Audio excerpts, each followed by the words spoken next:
Hi అండి, అందరూ ఎలా ఉన్నారు? బాగున్నారా? ఈరోజు రెసిపీ వచ్చేసి ఇడ్లీ బ్యాటర్తో మనము పునుగులు అయితే చేసుకుందామండి. చాలా అంటే చాలా టేస్టీగా ఎమ్మీగా ఉంటుంది. వాటికి కావాల్సిన పదార్థాలు అయితే చెప్పేస్తా, చూసేయండి.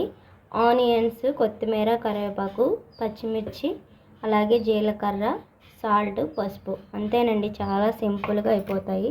ఇదిగోండి, కొద్దిగా అయితే కొంచెం మైదా వేస్తున్నాము టేస్ట్ కోసం, చాలా బాగుంటుంది. మీరు కూడా ఒకసారి అయితే ట్రై చేయండి. ఇప్పుడు దీంట్లో అయితే మనం ఇంగ్రీడియంట్స్ అన్నీ వేసేసుకున్నాము. ఫస్ట్ అయితే మైదా వేస్తున్నాను. మనకి పునుగుల బ్యాటర్కి సరిపడా అయితే వేసుకోవాలి. ఇప్పుడైతే మనము మిగతా ఇంగ్రీడియంట్స్ కూడా వేసేద్దాము. ఆనియన్స్, కరివేపాకు, కొత్తిమీర, జీలకర్ర, పసుపు అన్నమాట. చాలా అంటే చాలా టేస్టీగా చాలా బాగుంటాయి.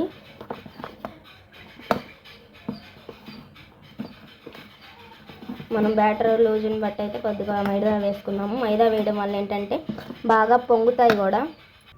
ఇలా అయితే మనం కొంచెం కొంచెం చూసుకుంటూ మనకి పునుగులు బ్యాటర్ వచ్చేలాగా అయితే కలుపుకున్నాము. మైదా వేయడం వల్ల ఫ్లఫీగా పొంగుతాయండి, టేస్ట్ కూడా బాగుంటుంది. మీరు మైదా తిన్ను అనుకుంటే అయితే గోధుమ పిండి కూడా వేసుకోవచ్చు, కానీ టేస్ట్ కొంచెం మైదా వేస్తేనే బాగుంటుంది అనిపిస్తుంది నాకైతే. అప్పుడప్పుడే కదా, పర్లేదు.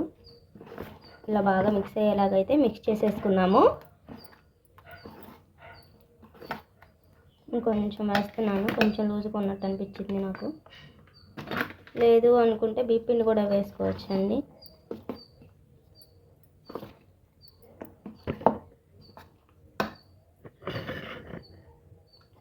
ఇదిగోండి, రెడీ అయిపోయింది మనకి పునుగుల బ్యాటర్ అనేది. ఇప్పుడైతే ఆయిల్ హీట్ చేసేసుకున్నాము. నేనైతే ముందే ఆయిల్ పెట్టేసుకున్నానండి. మనం మిక్స్ చేసుకునేలాగైతే ఆయిల్ హీట్ అయిపోద్ది కదా, అందుకని చెప్పేసి ఇలా కొంచెం డిఫరెంట్గా చేసామంటే చక్కగా తింటారు. మనం బయట తెచ్చుకునే వాటికంటే ఇవి ఇంకా టేస్టీగా ఉంటాయి, చాలా బాగుంటాయండి. ఇప్పుడైతే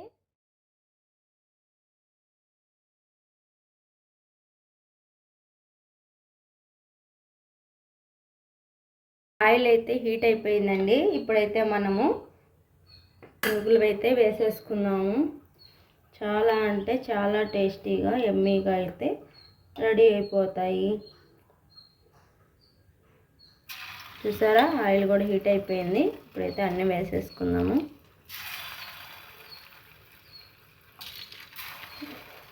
మీలో ఎంతమందికి పునుగులు అంటే ఇష్టమో తప్పకుండా కామెంట్ చేయండి. నేనైతే ఇట్లా చిన్న చిన్నగా వేస్తాను, చాలా బాగుంటాయి. దీంట్లోకి అల్లం చట్నీ కాంబినేషన్ చాలా బాగుంటుంది, పల్లీ చట్నీ కూడా బాగుంటుంది. ఈవినింగ్ స్నాక్స్ లాగా లేదా మార్నింగ్ కూడా ఇలా వేసుకోవచ్చండి. చాలా సింపుల్గా టేస్టీగా ఉంటాయి. ఇడ్లీ పిండితో కూడా ఇలా వేసుకోవచ్చు.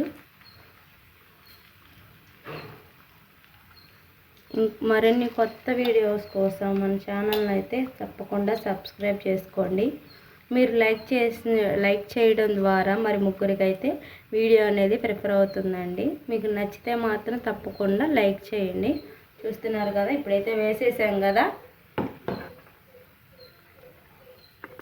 ఇదిగోండి, మనకైతే ఫ్రై అయ్యి అవే పైకి తేలుతున్నాయి. చూసారా, చూడండి ఎంత బాగా పొంగినాయో. టేస్ట్ కూడా చాలా బాగుంటాయి. నూనె కూడా అసలు లాగవండి, బాగుంటాయి. మీరు ఎప్పుడన్నా ట్రై చేశారా? ట్రై చేయకపోతే మాత్రం తప్పకుండా ట్రై చేయండి. చాలా అంటే చాలా బాగుంటాయి. నేనైతే ఇడ్లీ పిండి కొద్దిగానే ఉంది అనుకుంటాను, చూసారా, అప్పుడైతే ఇలా ట్రై చేస్తాను. ఒక్కోసారి ఒక్కో రకంగా చేస్తాను. ఒకసారి మైదా వేస్తే ఒకసారి బియ్యం పిండి వేస్తాను, అలా అన్నమాట.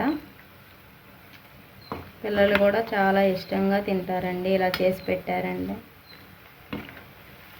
చాలా బాగుంటాయి కూడా. మనకైతే ఫ్రై అయిపోయినాయి. వేడి వేడి బోండాలు, చిన్న చిన్న పునుగులని కూడా అంటారు కదా వీటినే.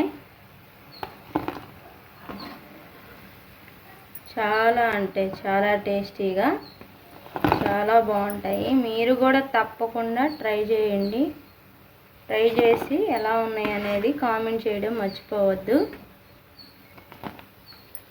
అల్లం చట్నీ కాంబినేషన్ అయితే చాలా బాగుంటుంది. చూశారు కదా ఎంత బాగా ఫ్లఫీగా పొంగినాయో.